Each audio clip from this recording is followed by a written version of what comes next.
सोच रहे थे कि केस ख़त्म हो गया और माशाल्लाह बड़ा ज़बरदस्त जो प्रोसिक्यूशन के जो पिछली दफ़ा लॉयर थे, जिस तरह उन्होंने जो बात की, तो उन्होंने बहुत ज़बरदस्त केस को ख़त्म किया जो कि इमरान खान और शाह महमूद के हक़ में गया था। बड़ी अलहक किस्म की बात थी। अब क्या हुआ है, चीफ जस्टिस आमिर फ़ारूक आते हैं और एक सवाल पूछते हैं, आया ये केस सही तरीके से हुआ है? उन्होंने पूछा कि ये फेयर ट्रायल हुआ है। अब इसका क्या मतलब था? ये सवाल आमिर फारूक को हमें भी समझ आ रही है, 3 महीने पहले पूछना चाहिए था, पहले दिन। आज जब इन्होंने पूछा है, हमें यही समझ आ रही है। उसके बाद जो जो उनका लॉयर खड़ा था, शाह साहब को तो उन्होंने निकाल दिया है। जो लॉयर खड़ा था उसने पूरी किताब पढ़नी शुरू कर दिया है। अब वो बताना चाह रहा है हुकूमत का लॉयर कि ये ट्रायल सही हुआ है कि नहीं हुआ। इसका मतलब ये है कि ये इसको पता नहीं कितने दिन खींचना चाहते हैं।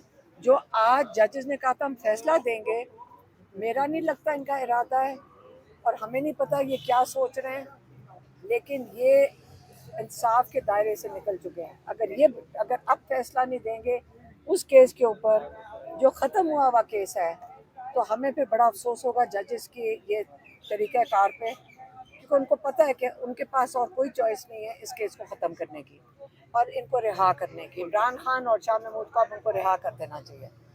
ठीक है, तो अब मैं अब क्या कह सकती हूँ। मैम, जो आज फैसला महफूज हुआ है इद्दत केस के हवाले से, उस हवाले से क्या कहेंगे? अब वो महफूज क्यों है 29 तारीख तक?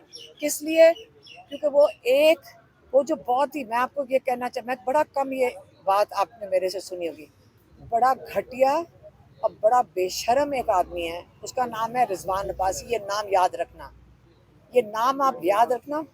घटिया और बेशर्म आदमी है। वो जब गंद करना होता है ना हुकूमत में, तो उस आदमी को लाया जाता है। साइफर केस में भी वही खड़ा था। वो झूठा और बेशर्म आदमी है। अब ये मैं बारी बारी कहूँगी, वो मुल्क से बाहर चला गया है। अगर वो अब जब तक वापस नहीं आता, आप इसके इद्दत की जो केस की जो डिसीजन रिजर्व हुई है, जजमेंट, वो तब तक सुनाई नहीं जा सकती। तो वो घटिया आदमी पता नहीं तब तक वापस आता है। मैंने जैसे कहा कि वो घटिया काम के लिए वो बंदा लाया जाता है। ठीक, और ये नाम कभी ना भूलना, रिजवान अब्बासी, ताकि उसके अगली जो बच्चे, उसकी नस्लें हैं, याद रखेंगे कि हमारे वालिद को किस नाम से याद किया जाता था। घटिया आदमी है। अच्छा, रीमा खान साहब, आज जिस तरह चौधरी परवेज इलाही साहब भी रिहा हो चुके हैं, क्या अब आपको उम्मीदें वाबस्ता होगी है कि अब इमरान खान और शाह महमूद आपका ख्याल है क्या होगा? नहीं, ये रिहा करना चाहते, उसकी तस्वीर दिखाना नहीं चाहते, तो उसको इमरान खान को रिहा क्यों करेंगे? और साथ शाह महमूद भी अभी साइफर में है, उनकी भी फैमिली आई हुई थी इसी उम्मीद में कि आज रिहा हो जाएंगे। तो अब हमें हमें कुछ नहीं पता। आज हो जाना चाहिए था, केस ख़त्म हुआ हुआ है। अब ये हम नए नए तरीके देख रहे हैं कि उसको घसीटा कैसे जाए। तो ये लाश उन्होंने थोड़े दिन लगता है और घसीटनी है। बुशरा बीबी की रिहाई होती नजर आ रही है। ये देखें, आज रिहा हो जाना चाहिए, तो उन्होंने जजमेंट रिजर्व किया है।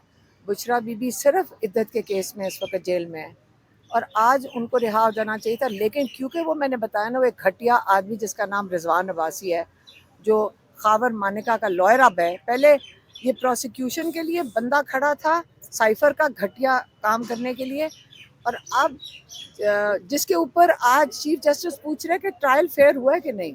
अब ये सोच रहे हैं, वही घटिया आदमी इस वक्त खाबर मानिका का लॉयर है और वो मुल्क से बाहर है। अब इंतज़ार किया जा रहा है कि वो बादशाह सलामत वापस आएंगे, तब तक ये जेल में बैठेंगी बुशरा बीबी। जब वो वापस आएंगे, अब पता नहीं आता है कि नहीं, तब तक ये इसकी डिसीजन नहीं सुनाई जाएगी। नहीं तो इंशाल्लाह 29 तारीख को बुशरा बीबी को रिहा हो जाना चाहिए।